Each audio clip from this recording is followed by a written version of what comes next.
حضرت انس بن مالک رضی اللہ تعالیٰ عنہ سے روایت ہے کہ رسول اللہ صلی اللہ علیہ وآلہ وسلم نے فرمایا، جب اللہ تعالیٰ نے زمین بنائی تو وہ حرکت کرنے لگی، چنانچہ پہاڑ بنائے اور انہیں حکم دیا کہ زمین کو تھامے رہو۔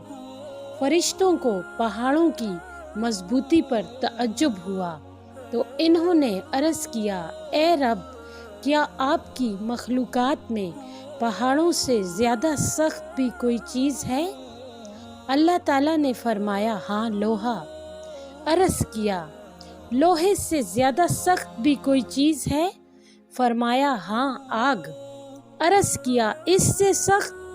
اللہ تعالیٰ نے فرمایا، پانی۔ فرشتوں نے عرض کیا، اس سے سخت؟ فرمایا، ہوا۔